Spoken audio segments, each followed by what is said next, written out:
Hey crafters, DM Scotty here, good to have you with me. I've been cranking out a lot of videos lately between my two games. I have a higher level game and a lower level game. I've been crafting a lot of stuff, so I'm trying to crank out these videos. I'm way behind in like what I've crafted to try to show you. Of course it takes time to do this. But anyways, I'll try to get these things caught up. But here's a here's a trap from my Dragon Cave that I recently ran, and the entire cave was trapped. So it's quite a challenge for the players, but here's a dragon steam trap that I did for the first room of the cave. So let's go to the table and I'll show you how I crafted that.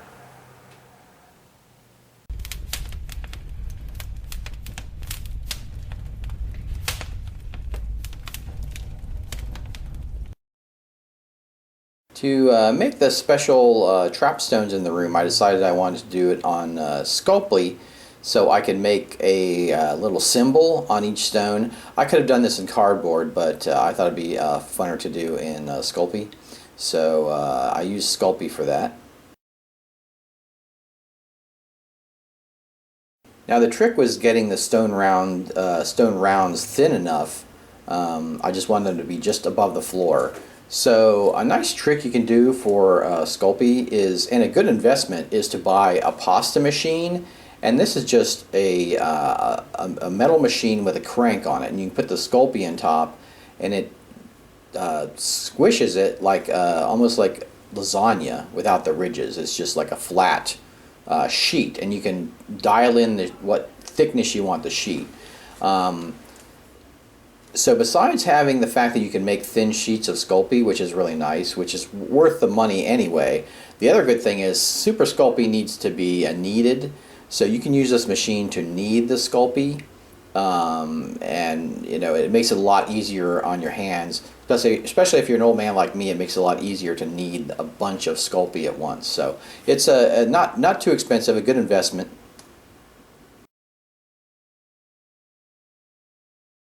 Next, I wanted to cut circular discs out, and I just bought this like cookie cutter set of round discs. It's actually for Sculpey, and I just use this to make the discs before I put the symbols on them.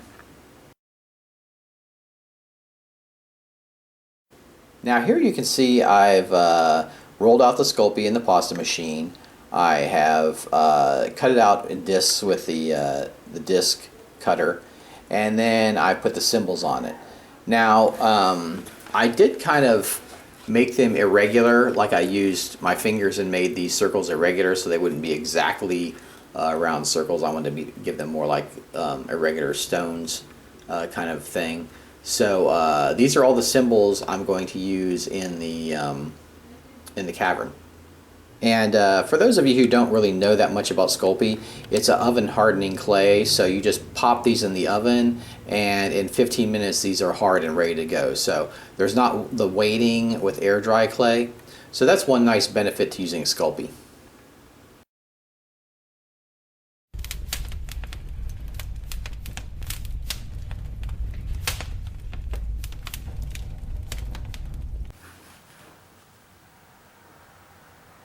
So I have a small display table here, and you can see that this barely fits on the table. It's a very large tile, and here's a miniature to kind of give you an idea of the scale. So it's pretty large. Now you can see I have two entrances to this.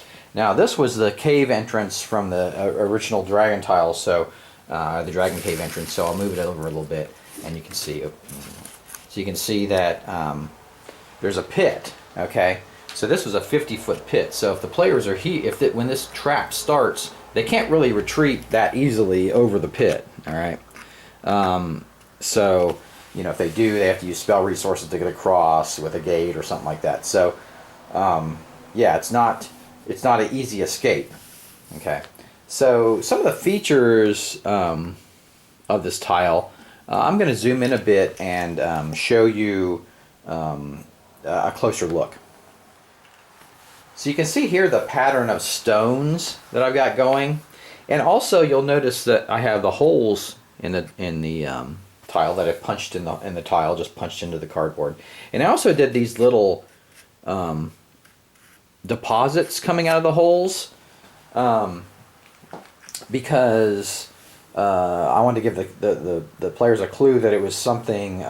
It was like steam, because they're like mineral deposits, and basically this steam begins to boil and then shoot up through the hole, so the whole room becomes engulfed in this steam, and the damage just got to increase as the player stayed in the room. Like I just upped the damage every round if they stayed in the room, and then so it kind of forced them, they'd have to choose one way or the other to go.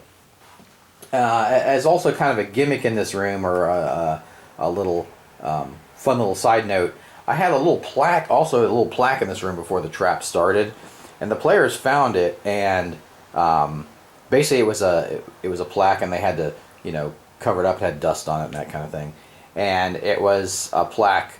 It said traps provided by Grimtooth's Traps, trap maker extraordinaire. And so that was kind of a fun nod to Grimtooth. So basically, essentially, the traps in this cave system were made by Grimtooth. So I thought that was kind of a fun little nod to the old Grimtooth there. But anyways, so the trap is fairly easy to actually deactivate. There are the dragon symbols on the floor here, and there's the head, the tail, the 4 feet, and the wings. So if the players would stand on the feet tiles, then the trap would deactivate, and so it wasn't really that hard. But my players actually didn't figure it out. Like they figured out something with the feet, but as the damage increased, they just decided to move on. They just kind of pushed on instead of trying to figure this out. So, but yeah, fairly simple solution. Just stand on the 4 feet of the dragon tiles, and that'll deactivate the trap. So there we go. There's a nice little easy trap you can do for your games, and I'll see you next time on The Craft. Hey you, yeah you, back here. Huh? I know it was short, but what do you expect? It was a short tip. Watch longer episodes if you want, jeez, and quit bugging me. Hey, and make sure you join the forum too, I almost forgot. Oh yeah, and have a magical craftastic day.